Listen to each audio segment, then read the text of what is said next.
Hello students, in this lecture we are going to discuss about Ohm's law. So let us start that. Ohm's law क्या कहता है ये? It states that the current flowing through a conductor is directly proportional to the potential difference applied across the ends provided कब? The physical conditions like stress, temperature, etc. remains the same. तो क्या बात हुई?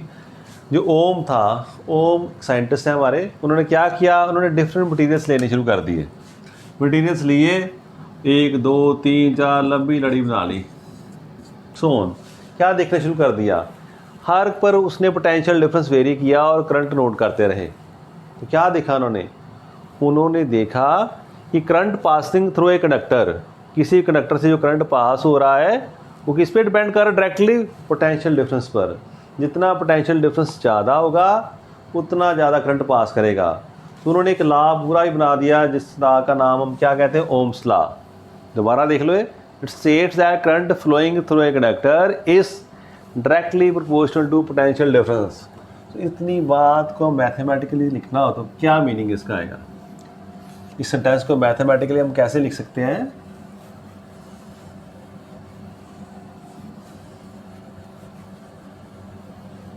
तो वो कहते हैं current passing through a conductor, तो आई मान लो करंट मारा है, is directly proportional to the, किससे करंट पास कर रहा है यहाँ से, किससे? Potential difference applied across its ends. जिसके दो एंड्स हैं, इस पर हमने इसको पॉजिटिव कर दिया, इसको नेगेटिव कर दिया ना, मान लो it is at high potential, it is at lower potential, ऐसे कह देते हैं हम। तो क्या इससे? It directly proportional to potential difference applied. ये बात होगी अगर दूसरी कंडीशंस जो हैं, अगर उसका टेम्परेचर क्या है, स्ट्रेस वगैरह, थर्मल स्ट्रेस, वो सारा कुछ बाकी कंडीशंस अगर हम चेंज ना करें तो सिर्फ इन्हीं पैरामीटर्स को देखा जाए। किसको? वोल्टमीटर की रीडिंग को और करंट को। तो दोनों में कौन सा रिलेशन आता? डायरेक्टली प्रोपोर्शनल का रिजल्ट आता। तो इसे हम ऐसे भी लिख सकते हैं ना, it means V is proportional to, ऐसे लिख दिया। प्रोपोर्शनलिटी साइन को जब हमने रिमूव किया तो यहाँ आर आ गया। Here R is constant of proportionality.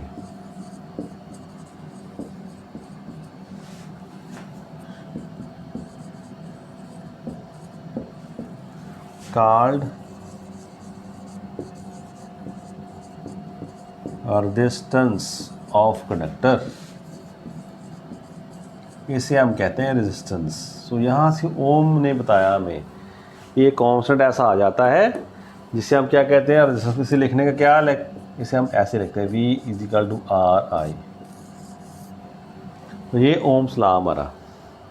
यहाँ से आप आर की वैल्यू भी फाइंड कर सकते हो, चलो बहुत अलग से है ना।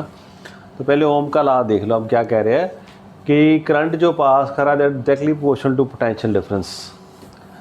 तो कई बच्चों के मन में बड़ा डाउट रहता है ना, उनको सारी उम्र ये बात तंग करती रहती है, करंट की डायरेक्शन क्या है, इलेक्ट्रॉन्स की डायरेक्शन क्या है। पहली बात मान लो हाई पोटेंशियल और लो पोटेंशियल, ये ऐसी बातें नहीं है जैसे हम वाटर के केस में करते हैं कि लो ऐसे एक पहाड़ी है, यहाँ पर पानी पड़ा है, तो किसी ने पानी को उड़ेल दिया तो क्या होगा? Water will flow from higher level to lower level. ऐसे आ रहा है, ऐसे करंट आ रहा है हायर पोटेंशियल से लोअर पोटेंशियल। ऐसी बात नहीं है, करंट में ऐसा नहीं है। करंट में क्या हम देखते हैं, एक तरफ पॉजिटिव चार्ज हमने बढ़ा दिया है, उस तरफ पॉजिटिव चार्ज हो गया, एक तरफ क्या नेगेटिव चार्ज हमने बढ़ा दिया है। तो यहाँ क्या है? Excess of electrons. अगर दो बॉडी को रब करें कॉमन लैंग्वेज में, रबिंग की, एक तरफ इलेक्ट्रॉन्स ज़्यादा कर दिए, नेगेटिव चार्ज बढ़ा दिए, एक तरफ पॉजिटिव चार्ज। अब क्या होगा? अगर आप नेगेटिव चार्ज छोटा सा रखोगे यहाँ पर, मान लो नेगेटिव चार्ज है, तो ये किस तरफ जाएगा? It will be repelled by the positive charge and move to the negative positive charge. Negative repel करेगा, पॉजिटिव अट्रैक्ट करेगा। अगर यहीं पर पॉजिटिव होता, it will be attracted toward this. अब बच्चे फंस गए तो भाई साहब जब शुरू से हमने कैटेगरीज बनानी शुरू कर दी तो बेंजामिन फ्रैंकलिन ने 2 कैटेगरीज बना दी थी। चार्जेस आर 2 टाइप्स, चार्जेस 2 तरह के होते हैं। उसी समय उसने कह दिया एक का नाम पॉजिटिव कह दिया, एक का नाम नेगेटिव। इसमें पॉजिटिव नेगेटिव वाली कोई बात नहीं, यस उसको कोडिंग कर दी, एक वो कैटेगरी जो प्लस वाली, एक माइनस वाली। तो जब धीरे धीरे एटम्स को हमने फाइंड आउट किया तो हमें पता चला प्रोटॉन्स की जो प्रॉपर्टी है that match with this positive, इसलिए वो पॉजिटिव वाली कैटेगरी में आ गया। इलेक्ट्रॉन्स की जो तो इससे मैच करती तो हम कहते हैं इलेक्ट्रॉन्स पर चार्ज कौन सा है, नेगेटिव है। सो आप इसी को पॉजिटिव हाइट वाली बात नहीं है, उसकी अपनी चीज़ है उसके पास, इसके पास अपनी चीज़ है। सो अब वो कह रहा है in metals we are dealing with metals, जितनी वायर्स है हमारे पास, कॉपर की है, एल्युमिनियम की वायर है ना, सारी वायर्स में क्या हो रहा है हमारे पास, electrons are charge carriers. Electrons है जो जा रहे हैं आ रहे हैं, उनकी मूवमेंट फ्री है। इलेक्ट्रॉन पर कौन सा चार्ज होता, दे कैरी नेगेटिव चार्ज, तो बेचारे हमेशा ही वो नेगेटिव साइड से पॉजिटिव साइड की तरफ जाएंगे। इलेक्ट्रॉन्स विल ऑलवेज बार बार कह रहा हूँ, electrons will always move from negative to positive. इससे हम दूसरी लैंग्वेज में हम कह सकते हैं electrons move from lower potential to higher potential. नाम रख दिया हमने,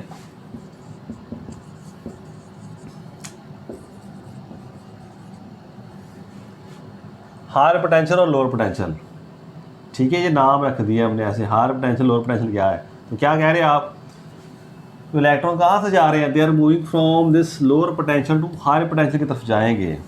बात समझ आ गई। और करंट की डायरेक्शन हम क्या मानते हैं, current is the flow of positive charge. So दोनों की डायरेक्शन अपोजिट होती है। जो हम करंट की value that is the direction of current is from positive to negative side, from higher potential to lower potential, और इलेक्ट्रॉन्स इसके opposite जाते हैं। तो आपने इलेक्ट्रॉन की डायरेक्शन अपने मन में नहीं रखनी, we are there to find the direction of the conventional current, ठीक है। और हायर लोअर का और भी बड़ा पंगा बच्चों को पड़ता है। हायर लोअर कौन है, वैसे ही जैसे मैथमेटिक्स में पढ़ते हो, यहाँ पर 100 वोल्ट है पॉजिटिव वाला और यहाँ पर 50 वोल्ट है पॉजिटिव वाला, है दोनों पॉजिटिव ही। अब इलेक्ट्रॉन किस तरफ जाएगा, मान लो कि इलेक्ट्रॉन, तो ये बेचारा किस तरफ जाएगा, पता है, ये खींचता है ना मेरी तरफ आ जा, ये बेचारा थोड़ा छोटा है, इसका क्या है, ज़्यादा फोर्स लगा रहा है, बड़ा है, it will be attracted toward this side. फिर भी बात, इलेक्ट्रॉन्स लोअर से हायर पोटेंशियल की तरफ जाएंगे। और जो पॉजिटिव चार्ज है अगेन ये पुश ज़्यादा कर जा, भाग में से दूर, ये कहता मैं भी कह रहा भाग मुझसे, बस इसकी वैल्यू कम है, तो it will be push toward this. Positive charge will always move from higher potential to lower potential. तो आप बात क्लियर होगी आपको। हम वापस आ जाएं। तो ये ओम का लॉ क्या है, ओम ने स्टडी किया, बार बार पोटेंशियल अप्लाई किया डिफरेंट मटीरियल्स पर, अप्लाई करके क्या देखा, we have this, if we draw a graph, तो हमें क्या पता चलता, ऐसा ग्राफ होगा। ये हम ऐसे कर रहे हैं थ्योरेटिकली से, इस तरफ हमने वी ले लिया, इस तरफ आई ले लिया ना। तो दिस रेशो को फाइंड करोगे, V upon I, it is a constant है ना, तो कांस्टेंट रहेगी हमारे लिए। ये ओम्स लॉ हमारा। आप इसकी एक्सपेरिमेंटल वेरिफिकेशन करके देखते हैं, अगर लैब में बच्चे करेंगे तो कैसे करेंगे। You want to verify Ohm's law, तो आपका एक्सपेरिमेंट होता आपके सिलेबस का पार्ट है। इसी को वो थ्योरी में भी समझाते हैं कि हाँ, अगर आप ओम्स लॉ वेरीफाई करना चाहते हो तो कैसे कर सकते हो।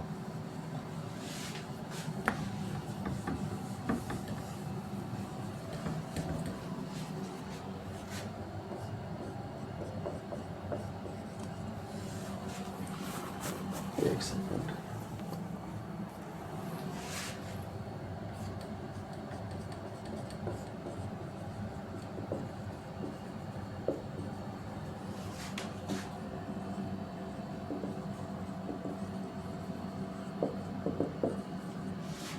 Of Ohm's law.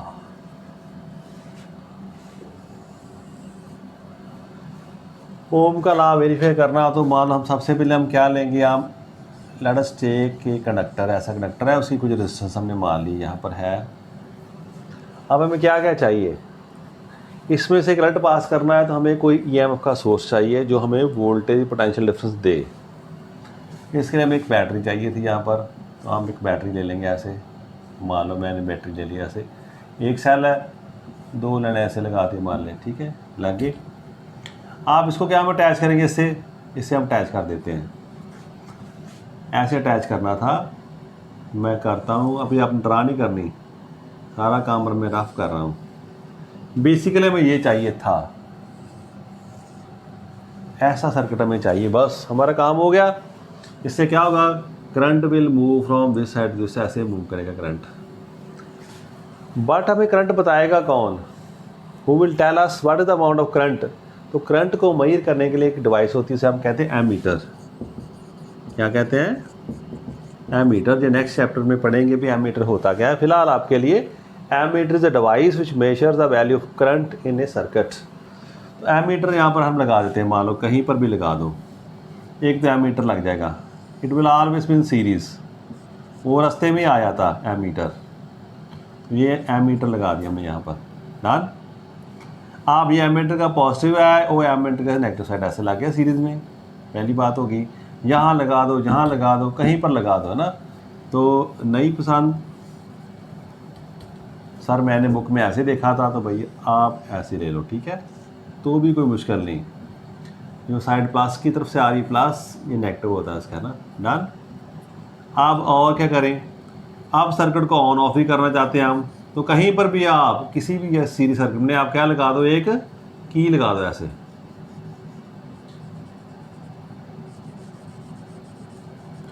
Switch on off करने के लिए अगर आप इसको ऑन कर दोगे तो सर्किट बन जाएगा, current will flow.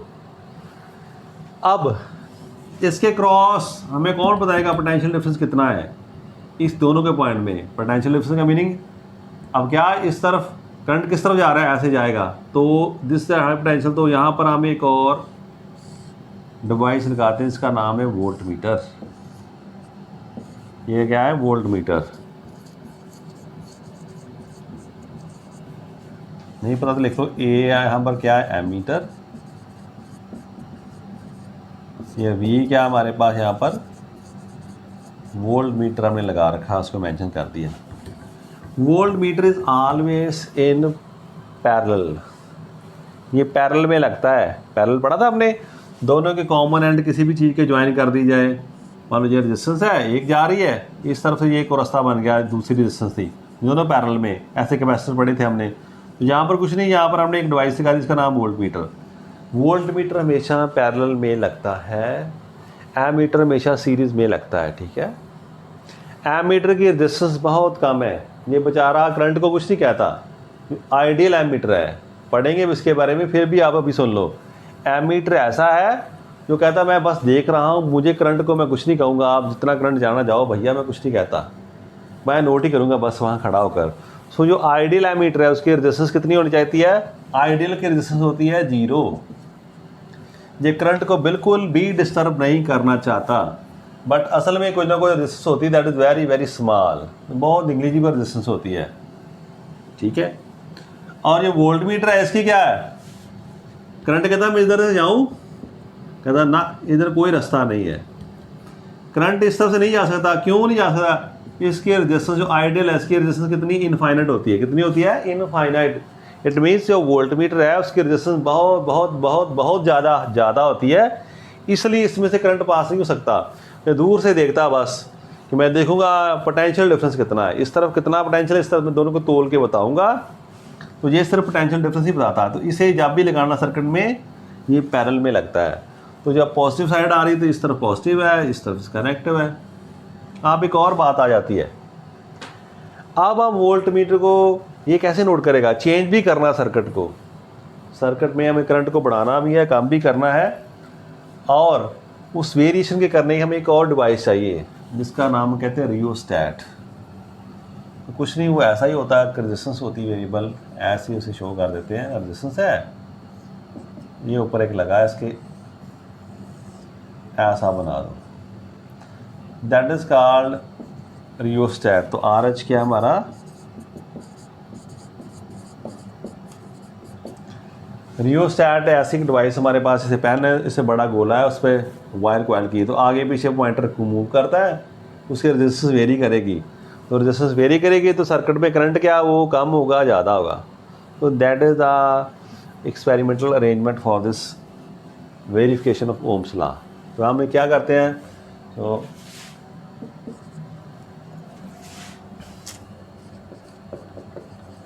let us take a conductor of resistance R,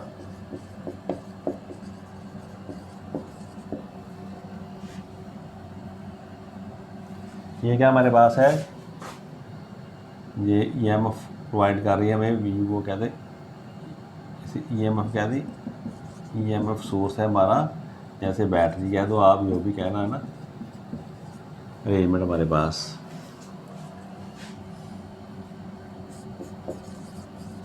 नहीं कोई लिखना आता तो ऐसे circuit arrangement is shown in figure. बड़ा आसान काम हमारे लिए, अच्छी सी डायग्राम बना दो और बता दो कि ऐसे लगा है, टीचर समझ आएगा, वो उसका लिए भी काम आसान, आपके लिए भी आसान। डन हो गया। अब क्या करना,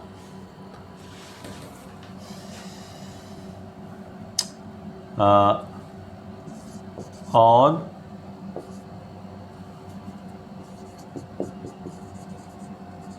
switching the circuit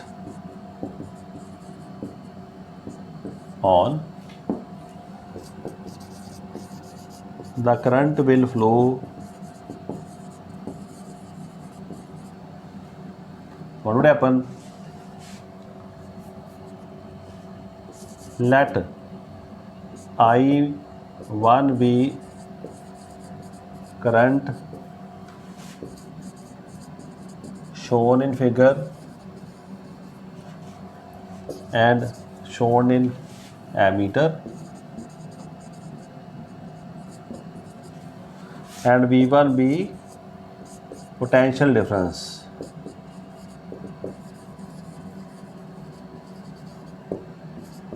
observed या shown in voltmeter। हमारा सर्किट ऑन किया हमने, तो क्या हमने देखा, I1 आगे रीडिंग किसकी आ गई है, करंट की, और V1 किसकी आ गई, पोटेंशियल डिफरेंस की आ गई।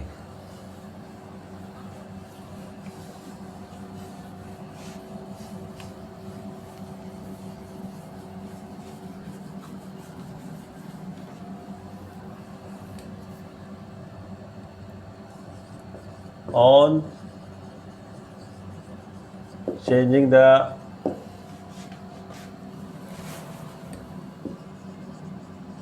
current through current using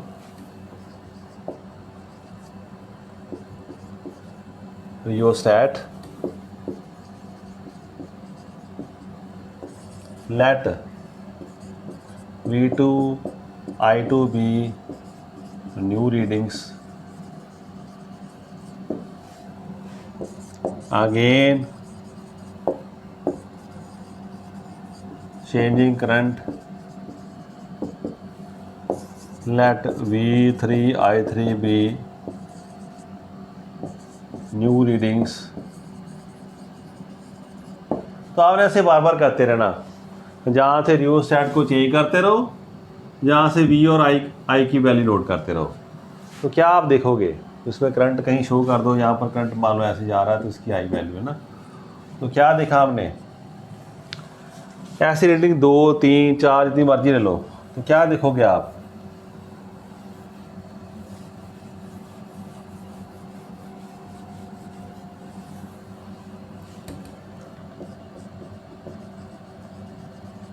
finding the ratio. अब ओम्स लॉ क्या है हमारा, V is equal to R I, तो R क्या है, V अपॉन आई, हमें ये चेक करनी है रेशो, तो कौन सी रेशो करनी है, V upon I. we note that V1 upon I1, V2 upon I2, V3 upon I3 and so on, जितनी मर्जी रेटिंग ला, तो क्या नोट करोगे आप, that comes to be constant। जब भी आप V और I की डिफरेंट वैल्यूज लोगे, उनकी रेशो फाइंड करके देखोगे, तो क्या फाइंड करोगे आप, you will find that this ratio is constant। This verifies Ohm's law। इसे हमें ओम्स लॉ पर वो कहता है कि हाँ वी अपॉन आई की रेशो क्या कांस्टेंट रहेगी, V is equal to I R हमारे पास ही आ जाती है ना, रेशोस बताती है। तो ग्राफ कैसा बन सकता है, इसका ग्राफिकली देखना हो तो आपने जब भी वी वेरी किया, इस तरफ वी है इस तरफ आई है, तो ऐसे ही कहीं पर आ जाएगा ग्राफिक लाइन, एक रीडिंग दो रीडिंग जितने पॉइंट्स आते रहेंगे, एक तरफ वी आ रहा है एक तरफ आई आ रहा है, ये V1 I1 है, यहाँ पर आपने किया था कोई, ये I2 है, ये V2 है, ऐसे वैसे आपको शो कर रहा है। यहाँ पर हमने क्या पॉइंट दिया कि मान लो ये I3 है और यहाँ पर आपने ग्राफ ड्रा किया तो ये V3 है। तो आप ऐसे करके देखोगे तो you will get a straight line, the straight line shows that this ratio is constant and this verifies Ohm's law. V is directly, यहाँ से क्या है, अगर ये कांस्टेंट है तो इसका मीनिंग क्या है, it shows V is directly proportional to I। तो ये शो कर रहा है जो वेरीफाई लॉ, यही कहा था ना ओम ने, V is directly proportional to I। तो this law is verified using this experimental arrangement. तो ऐसा हम करेंगे, जब आप लैब में जाओगे तो आपकी टीचर करवाएंगे, हम भी करते हैं वहाँ पर। तो this is how we verify Ohm's law. तो कुछ नहीं करना, आपने एक बैटरी लगा देनी है जो हमें EMF सोर्स दे रही है, जहाँ से सप्लाई आएगी एनर्जी। तो ये रेजिस्टेंस से करंट पास करेगा, नोट करने के लिए वोल्ट मीटर रीडिंग, और ये करंट नोट करेगा। ऐसी अरेंजमेंट आपके पास आएगी। This will verify Ohm's law. बड़ा आसान काम हमारा। तो ये बात ख़त्म होगी, ओम ने हमें लॉ दे दिया कैसा। अब यही बात कर लें, ओम ने जो लॉ डिस्कस किया तो क्या देखा, बहुत ज़्यादा एलिमेंट्स, काफ़ी हद तक। जब मैं काफ़ी हद कह रहा हूँ, it means we are not talking about 100% but quite near to that. बहुत ज़्यादा अच्छे नंबरों से पास होने वाले बच्चे को हम कहते हैं हाँ ये बहुत अच्छा बच्चा है। किसी बच्चे के 100% मार्क्स नहीं आते, तो किसी के 90 आ रहे हैं, किसी के 85 आ रहे हैं, तो टीचर बड़े खुश होते हैं, वाह वाह वेरी गुड, बहुत अच्छी परफॉर्मेंस किसी है। तो मोस्ट ऑफ द सब्सटेंसेस या कंडक्टर्स हैं, दे ओबे ओम्स लॉ। उन्हें हम कहते हैं ओमिक कंडक्टर्स। कौन से कहेंगे, एक और बात सुनो, ohmic conductors.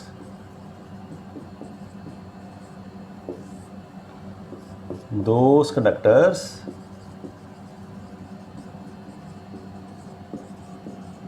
which obey Ohm's law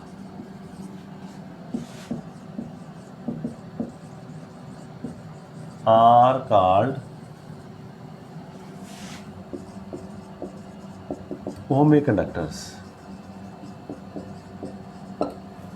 अब ये काफ़ी हद तक हम कह सकते हैं जो मेटल्स हमारे पास हैं, या सिल्वर है, गोल्ड है, कॉपर है ना, आप ऐसे देखोगे तो ये कंडक्टर्स ऐसे हैं, जब इनका ग्राफ ड्रा करोगे you will get see that there is a straight line, जो रेशो वेरीफाई हो रही है, V is proportional to I। वो बात क्लियर हो रही है यहाँ से। There are some conductors which do not obey Ohm's law, उन्हें हम कहते हैं नॉन ओमिक कंडक्टर्स। तो ये बात आप याद रख लो। ऐसे भी होते हैं, सभी ओम का लॉ ओबे नहीं करते। क्या लिखोगे फिर, those conductor which do not obey, ठीक है, लिख लोगे, those conductors which do not obey Ohm's law are called non ohmic conductors. हम पढ़ेंगे semiconductor diodes,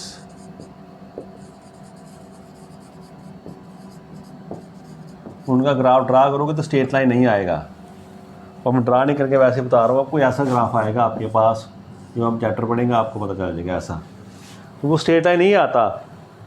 semi conductor के डायोड्स मान लो कोई ऐसे हमारे पास हैं कंडक्टर जो ऐसे शो करते हैं। सिमिलरली उसमें ट्रांजिस्टर्स पढ़ोगे उनका भी नहीं आएगा।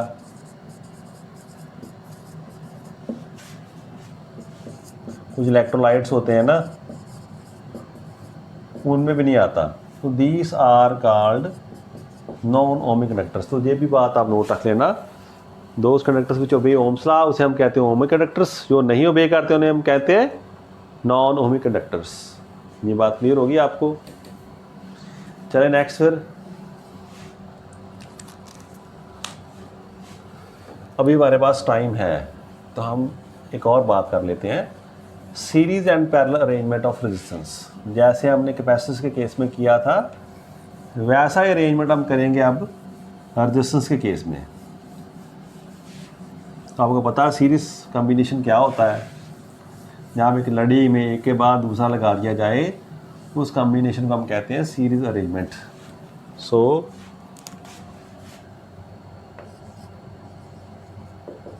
सीरीज कॉम्बिनेशन, और इसे कहते हैं series circuit.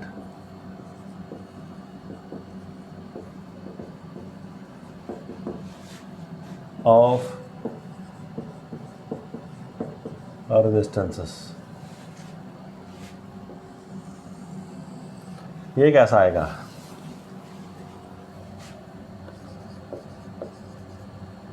when conductors are connected end to end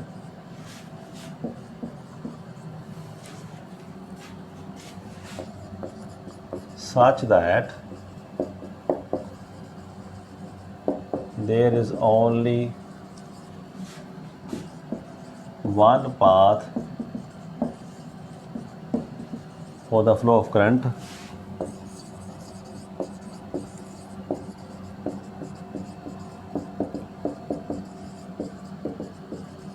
the circuit is called series circuit. जैसे मर्जी आप इसको लिख लो, ठीक है, उसे हम सीरीज सर्किट कह देते हैं।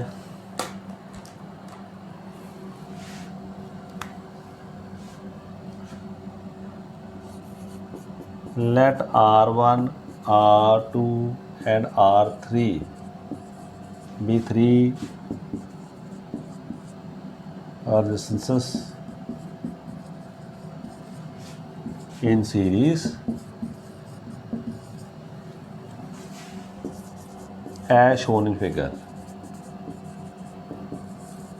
तो समझाने के लिए फ़िलहाल हम तीन ले लेते हैं, तो डिस्कशन के लिए फ़िलहाल हमने तीन रेजिस्टेंस लेके देखते हैं कि ऐसे हम कह रहे हैं, क्या बात कर रहे हैं हम बात करें ऐसे, एक लगा दिया, दो एंड थर्ड वन, ठीक है जी। ये R1 है, ये R2 है और R3 है। इसे हमने पॉजिटिव पोटेंशियल दे दिया, इसे हमने नेगेटिव दे दिया। ऐसे कर लो तो भी ठीक है, ज़्यादा करना तो आप यहाँ पर एक लगा लो, ऐसे मान लो ये बैटरी लगा दिया आपने,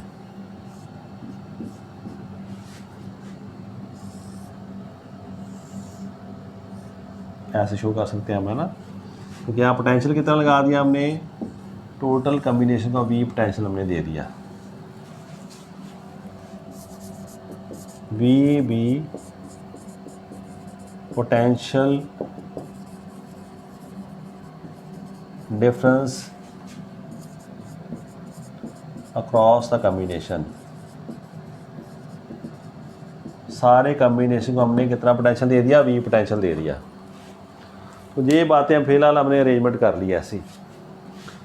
तो क्या, जब एक के बाद एक रेजिस्टेंस लगी है, एक को दूसरे तीसरे ऐसे लड़ी बन गई है, अब रास्ता एक ही रहेगा करंट के जाने के लिए। वो रास्ता कौन सा है, यही रास्ता, और कोई रास्ता नहीं, एक रास्ता है, करंट इसी से जा सकता है बस। ऐसी अरेंजमेंट को हम कहते हैं सीरीज कॉम्बिनेशन। उसमें हमने क्या, R1 R2 सभी की ले ली, रेजिस्टेंस आ गई, और V हमने टोटल पोटेंशियल डिफरेंस अप्लाई कर दिया कॉम्बिनेशन के अक्रॉस। अब हम फर्दर एनालिसिस करते हैं।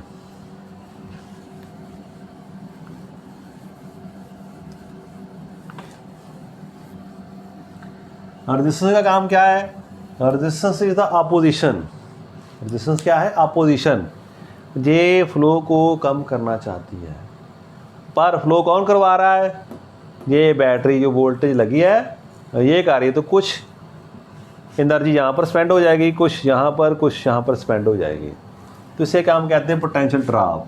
मीन्स कुछ पोटेंशियल हमारा इसके क्रॉस V1 लग गया, इसके क्रॉस V2, इसके क्रॉस V3। ऐसे शो करना तो आप ऐसे शो कर सकते हो, यहाँ पर V1 लग गया, इसके क्रॉस हमारा V2 लग गया और इसके क्रॉस V3 लग गया। यहाँ पर V1 स्पेंड हो गया, यहाँ पर V2, यहाँ पर V3।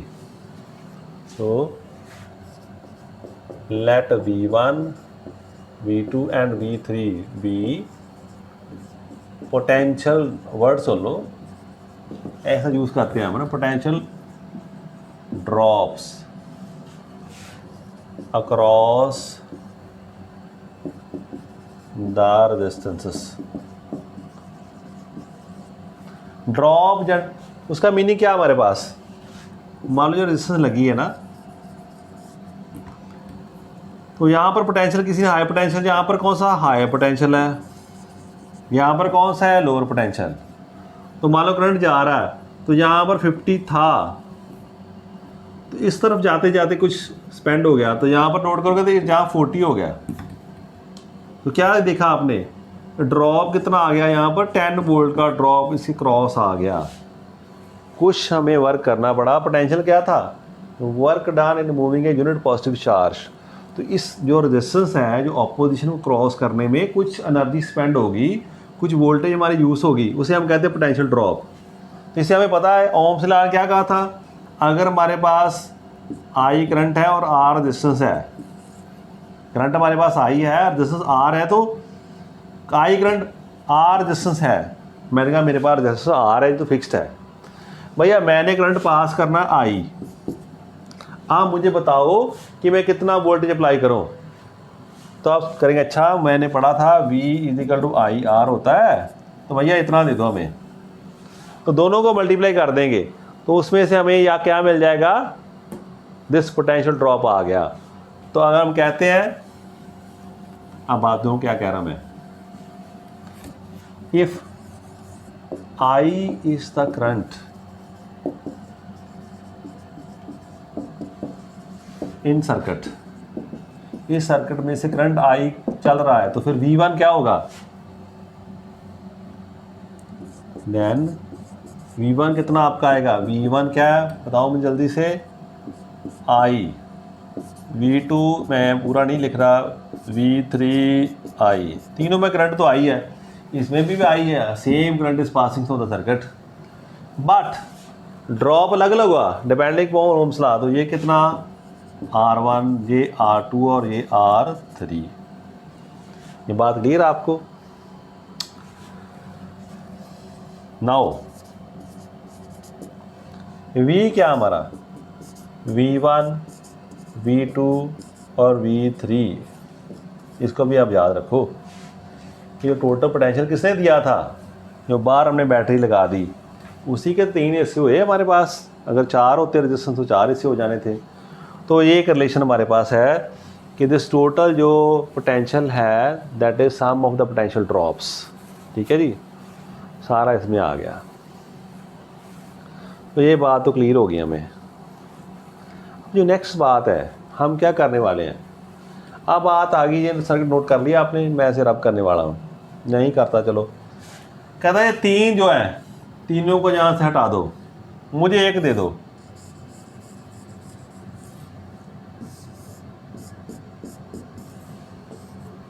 जो वही काम करे,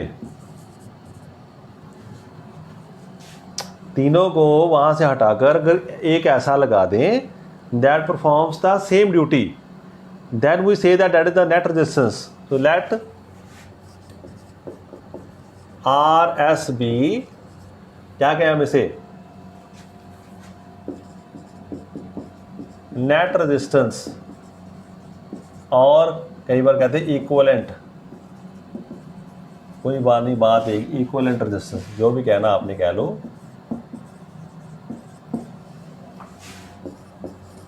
ऑफ द सीरीज सर्किट। तो क्या होगा, अब करंट तो वही रहा है हमारे पास I, वोल्टेज भी V है, तो अब क्या होगा, फिर हमने क्या देखा, V is equal to IRS. So putting values of V1, V2, V3 and V in equation 1, सभी की वैल्यूज इक्वेशन 1 में फिल कर दो। तो क्या देखा आपने, यहाँ पर आ गया IRS, IR1 था, ये IR2 है, IR3 है। ठीक है, अब I हमारे पास आ गया इस तरफ, I इस तरफ कॉमन आ गया राइट साइड पर, R1, R2, R3, I से I कैंसिल आउट हो जाएगा, तो क्या लगे RS is equal to R1, R2 plus R3। तो सीरीज कॉम्बिनेशन में ये रिजल्ट हमें मिलता है कि net resistance is the sum of all the resistances. बात कैसी होगी, मुझे पहले फर्स्ट ईयर क्लियर करो, फिर सेकंड ईयर क्लियर करो, फिर थर्ड ईयर क्लियर करो, फिर जाकर आपको डिग्री मिलेगी डिप्लोमे की। तीनों आपको करने पड़ेंगे, ये नहीं एक को छोड़ दूँ, पक्का रास्ता है, तीनों को ही करना पड़ेगा। 3 साल काम करना पड़ेगा, ज़्यादा काम करना पड़ेगा ना आपको। So net resistance is increase in series, लड़ी बन गई, एक बार दूसरा, दूसरे के बाद तीसरा, तीनों से ही जाना पड़ेगा। रोड पे आप जा रहे हो, पहले एक टोल आ गया, वहाँ पैसे कटाए, फिर दूसरा टोल आ गया, और कोई रास्ता हमारे पास है नहीं, इसी रास्ते से जाना था हमने, तीनों जगह पर हमें टोल देने पड़े, तो वो देने ही पड़ेंगे ना, तो ज़्यादा टोल पड़ेगा आपको। ठीक है, तो resistance gate increase in series combination.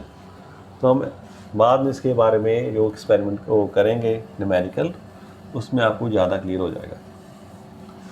अब इसी के साथ हम कर लें पैरेलल कॉम्बिनेशन की बात।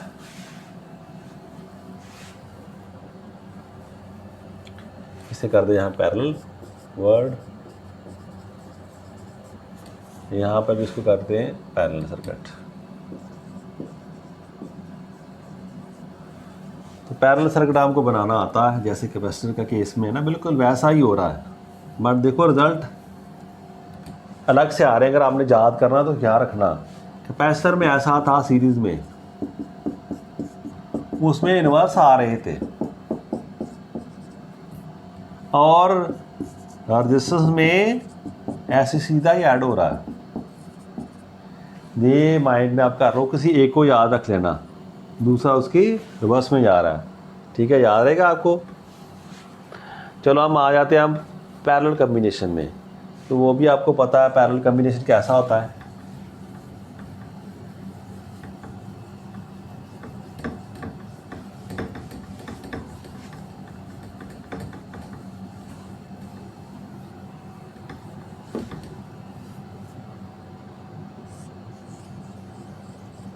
एक, दो और 3, ऐसा हमने कर दिया। तीनों को एक एंड एक जगह पर हमने अटैच कर दिया, दूसरा एंड हमने यहाँ पर अटैच कर दिया इनका।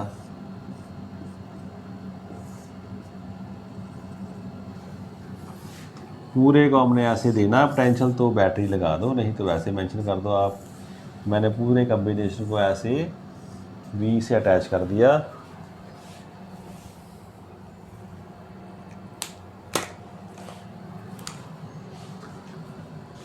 इसे मैं कहता हूँ R1, इसे R2 है, ये हमारी R3 है। ये हमें टोटल वोल्टेज कितनी दे रही है, V वोल्टेज हमें मिल रही है सर्किट से, इस बैटरी से। अब करंट आ रहा I, ठीक है। अब क्या होगा, अब करंट I आ रहा है, तो ये अब ऐसी बात है कि आप जा रहे हो एक रोड से, वहाँ पर 3 रास्ते आ गए, एक पर टोल प्लाजा ये है, एक पर दूसरा, एक पर तीसरा, तो क्या होगा, तो आप कहोगे भाई यहाँ पर मुझे रास्ता आसान है, ये भी मुझे सिंपल पड़ रहा है, चाहे पैसे के फॉर्म में, चाहे आप रास्ते की शेप के फॉर्म में रख लो। तो आप कहोगे यार यहाँ पर जाते हैं, 4 पैसे बच जाएंगे, ये बड़ा कम है। तो जो सबसे कम रेजिस्टेंस होगी उसमें से करंट ज़्यादा पास होगा।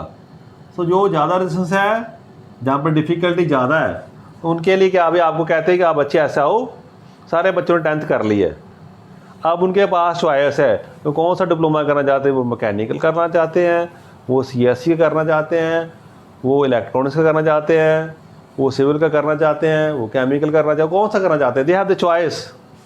किसी एक ही करना, आपने रास्ता चुनना। तो कुछ बच्चे इस तरफ चले जाएंगे, कुछ इस तरफ, कुछ इस तरफ। सेम करंट है, तो करंट का कुछ हिस्सा इस तरफ आ गया I1, इसमें से पास कर गया I2, इस तरफ चला गया I3। इस पर करंट के 3 हिस्से हो गए, और डिप्लोमा करके फिर बाहर आ गए, फिर मार्केट में आ गए। अब यहाँ पे जॉब ढूंढनी है आपने, है ना। मेरे कहने का मीनिंग है, इसमें हमारे पास 3 रास्ते, पैरेलल रास्ते आ गए। तो इसमें हमने क्या किया, in the circuit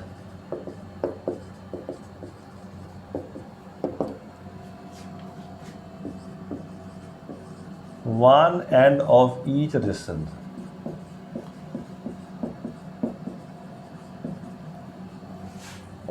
is attached to a common point.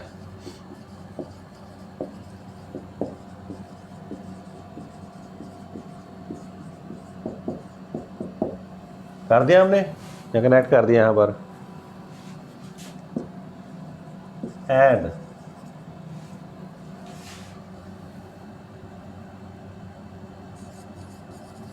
second या other end of each resistance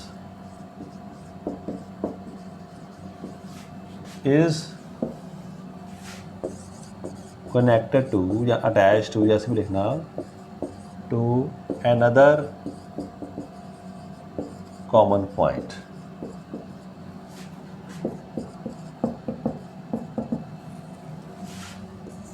Such that there are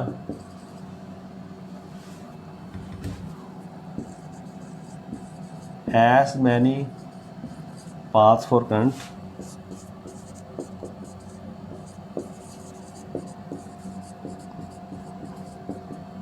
as the number of resistances.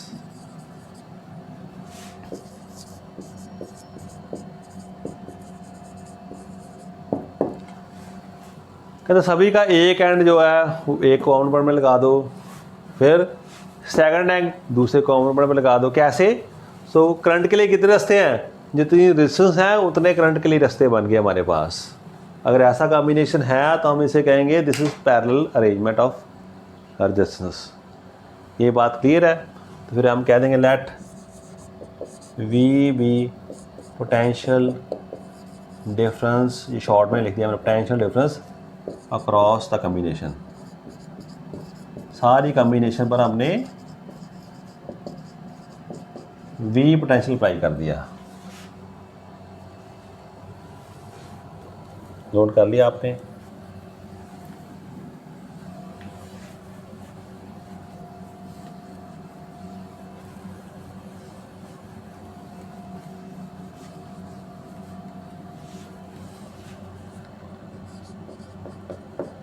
let I be the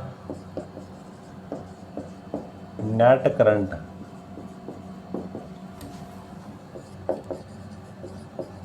for the circuit.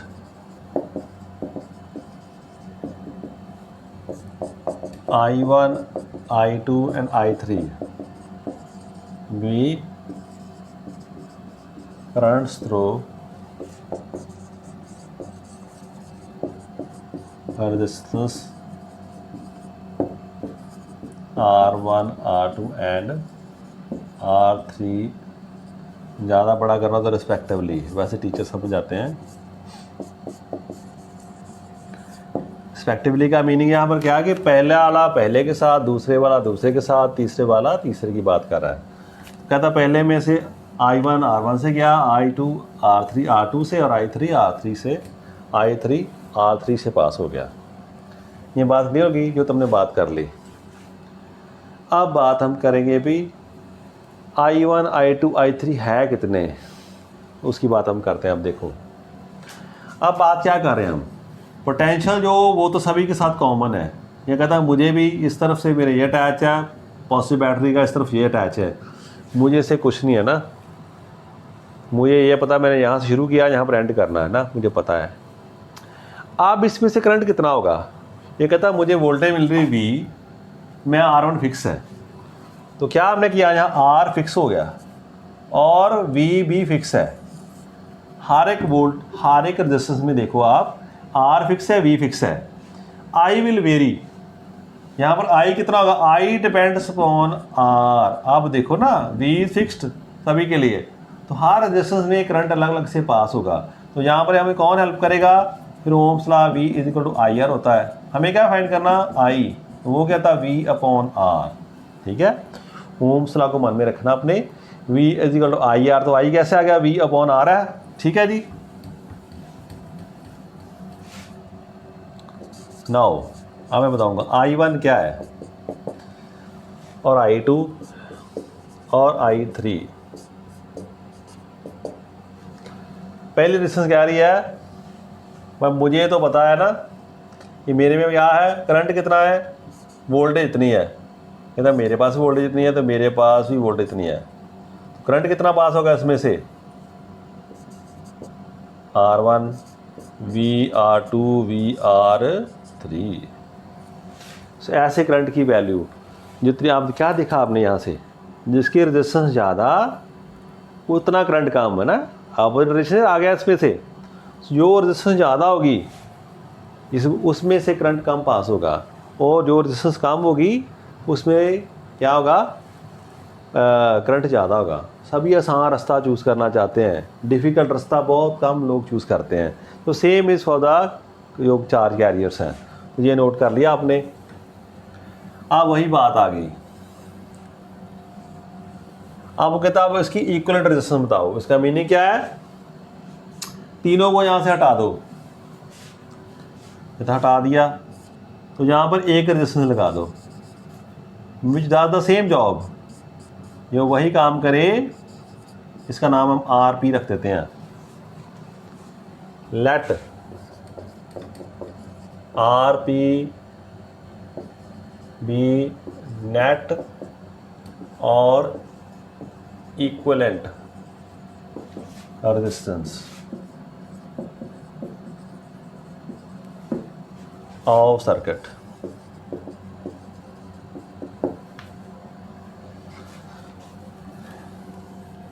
अब इसको voltage कितनी दे दिया हमने, voltage इसको भी V मिली, तो ये I करंट कहना मेरे से तो I करंट सारे पास कर गया, वोल्टेज आपने V दी थी। तो अब क्या होगा, I कितना आएगा, I V अपॉन RP। ये भी बात आ गई, तो हमने अब ऐसे लिख लिया। ठीक है, सभी करंट आ गए। नाउ क्या देखा आपने, I करंट था, कितने से हो गए, कुछ I1 कुछ इसमें से चला गया, कुछ इसमें से हो, तो सम क्या होगा, I1 I2 एंड I3 होता है। पुटिंग वैल्यूज ऑफ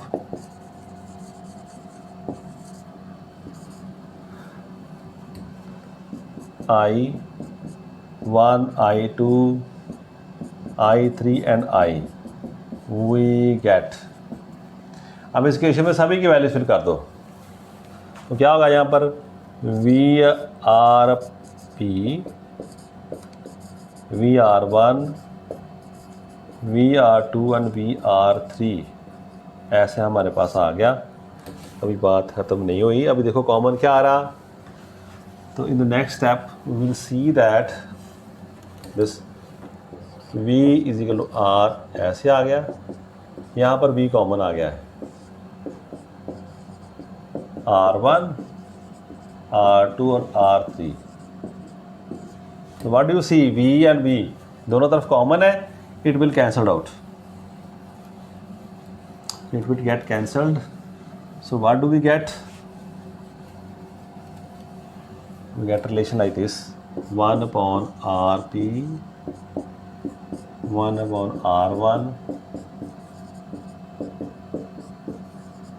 तो नेट रेजिस्टेंस कुछ ऐसी आ जाती है। अब आप देखोगे पे नेट रेजिस्टेंस गेट डिक्रीज, जो नेट रेजिस्टेंस है पैरेलल में कम हो जाती है। ठीक है जी, ऐसा रिलेशन हमारे पास आ गया, ये रिलेशन पैरेलल का हम आपके पास डन। तो हमने दोनों कर लिए, पैरेलल कॉम्बिनेशन भी कर लिया, सीरीज कॉम्बिनेशन भी कर लिया, बट अभी थोड़ी सी बच्चों को क्लैरिटी के लिए हम एक प्रॉब्लम कर लेते हैं।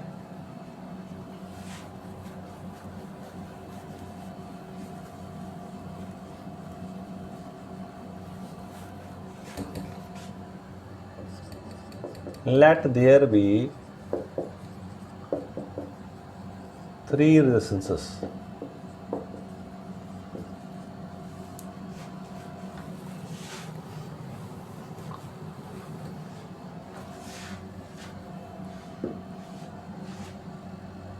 of कौन सी है, से 20 ओम,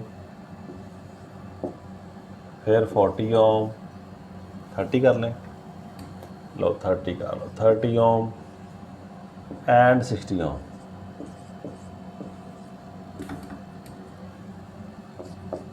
find net resistance in series combination and number 2 parallel combination. दोनों में आप बताओ, एक बार सीरीज में देखो एक बार पैरेलल में देखो तो क्या होगा। तो फर्स्ट पार्ट देखूँ मैं, यहाँ पर मैंने कहा यहाँ सीरीज कर दिया मैंने और यहाँ कर रहा हूँ पैरेलल, तो थोड़ी जगह कम है इसलिए प्रॉब्लम नोट कर लिया आपने। दोनों एक यहाँ पर कर लिया सीरीज़ और यहाँ पर मैं बात कर रहा हूँ पैरेलल के लिए। ये सर आपको समझाने के लिए, अदरवाइज चैप्टर के लास्ट में हम न्यूमेरिकल्स करेंगे।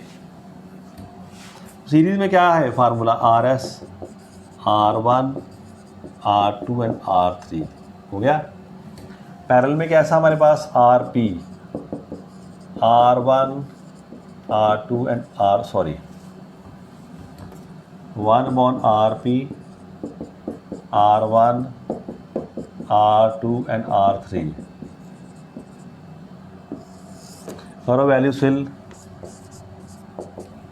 20 30 और 60 कितना आ गया, 110 आता, 110 ओम आ गया। ऐसे इस तरफ देखो 1/RP 20 30 60 कैल्शियम आ गया। अब आसान काम 60, तो 3 2 और 1, ठीक है। 6/10 और 6/60 आ गया। तो कैंसिल कर क्या देखा आपने, RP कितना आ गया, ऐसे कर लो 60/6, तो RP comes out to be 10 ohm. मैंने ठीक किया, चेक कर लो फिर भी आप। तो क्या देखा आपने, सीरीज़ में रेजिस्टेंस बढ़ जाती है 110, इससे बड़ी इससे बड़ी इससे बड़ी, सबसे ज़्यादा सबसे बड़ी वाले से बड़ी। सो सीरीज़ में क्या देखते हैं आप, रेजिस्टेंस बढ़ जाती है, इट गेट्स इंक्रीज, जो सीधी बात है। इसमें आप देखो पैरेलल में 10 ओम कितनी कम हो गई,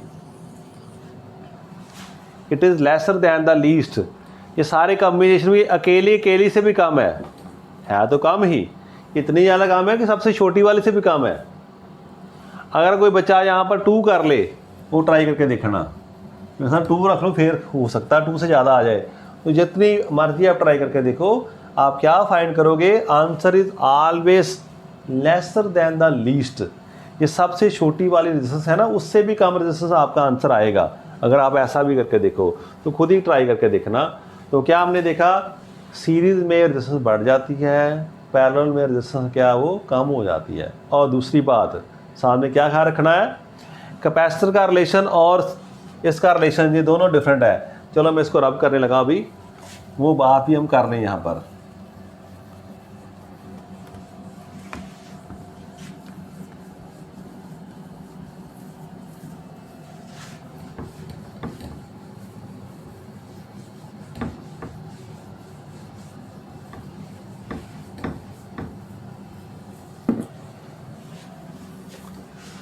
पहले बात कर ले कैपेसिटेंस में हमने क्या पढ़ा था।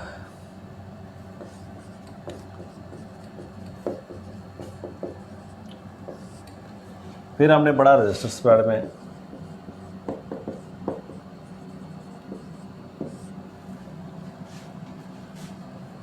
ये दो बातें कर रहे हैं पहला। हाँ, तो क्या रिलेशन पढ़ा हमने, 1/c, उसमें क्या था, अभी हमने जो किया वो याद रखा आपको।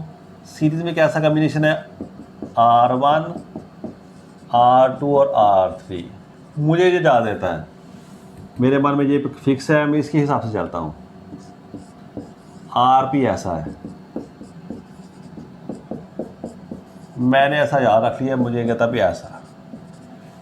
अब मैं कैपेसिटर में सोचता हूँ, मुझे पता है ये कैपेसिटर में रिवर्स चलेगा प्रोसेस, तो कैपेसिटर में ऐसा होता है 1/CS, 1/C1, 1/C2, 1/C3, ऐसा चलता है। और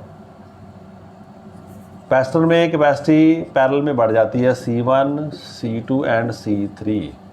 तो ये दोनों रिलेशन आपको तंग करते हैं, और बड़ा रेयर चांस है, कई बार वो एक और बात पूछ ले कोई, वेरी रेयर, कंडक्टेंस। इसको आप इसको C से नोट करते हो, इसको R से, इसको किससे नोट करते हो, मान लो आप G से कर रहे हो। तो कंडक्टेंस क्या होती है, पढ़ा था ना आपने, कंडक्टेंस इज इनवर्स ऑफ, याद आया, रेजिस्टेंस, ये उसके इनवर्स होती है। तो रिलेशन बनाओ यहाँ पर, क्या बने कंडक्टेंस का, 1/GS, सारे कम्बिनेशन कंडक्टेंस क्या आएगी, 1/G1, 1/G2, 1/G3। अगर कंडक्टेंस की फॉर्म में करना हो सीरीज कम्बिनेशन तो ऐसा आएगा। पैरेलल में क्या होगा, ये क्या बन गया हमारे पास, GP, G1, G2 और G3। तो अगर कंडक्टेंस की फॉर्म में कोई पूछे, इट्स वेरी रेयर चांस कि आपको ऐसा क्वेश्चन करेगा, तो याद रखना conductance is reverse of the resistance, तो उसमें ऐसा कम्बिनेशन हमारे पास, ऐसा रिलेशन आ जाता है। डन, ये बात आपको क्लियर होगी। कई बार कहते हैं डिफाइन 1 ओम रेजिस्टेंस, तो आपने एक तो वैसे किया था पहले, डन, जैसे भी कितने रेजिस्टेंस हैं, तो अब रेजिस्टेंस को डिफाइन करना हो तो ओम का लॉ यूज़ कर सकते हैं ना।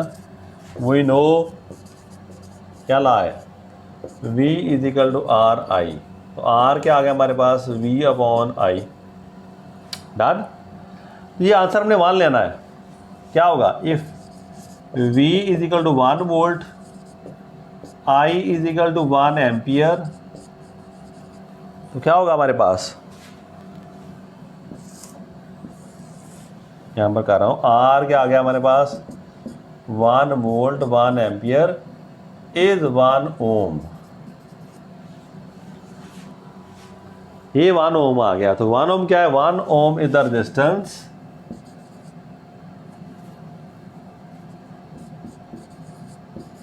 Resistance of a conductor is said to be 1 ohm if a potential difference of 1 volt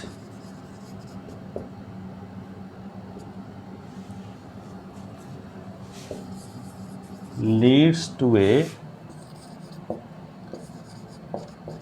current of 1 ampere through the conductor। तो सिंपली कहते हैं resistance of a conductor is said to be 1 ohm कब, when if a potential of 1, अगर 1 volt का potential leads to a current of 1 ampere, इतनी बात भी कर सकते थे बड़ी। अगर 1 वोल्ट आप किसी कंडक्टर पर लगाओ, क्या पोटेंशियल डिफरेंस, तो उसमें करंट कितना पास करे, 1 एम्पियर, तो अब आप कहेंगे इसकी रेजिस्टेंस कितनी है, 1 ओम है हमारे पास। सो ऐसे कह लो, किसी कंडक्टर में से 1 एम्पियर करंट पास करने के लिए अगर हमें 1 वोल्ट ओम लगाना, 1 वोल्ट पोटेंशियल डिफरेंस लगाना पड़े, तो हम कहेंगे उसकी रेजिस्टेंस कितनी है, 1 ओम। तो इसमें से हमने ये भी डिफाइन कर दी। तो ये आप अपने कर लिया। अभी क्या हमने किया, we have done discuss with the Ohm's law पहले किया, उससे V is equal to I R हमारे पास आ गया। Then we discuss for the series and parallel combination.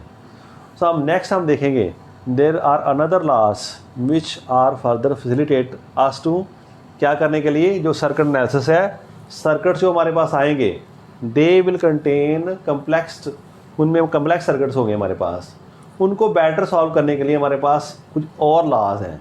वो कौन से लॉज हैं, those will be discuss in the next lecture. Thank you class.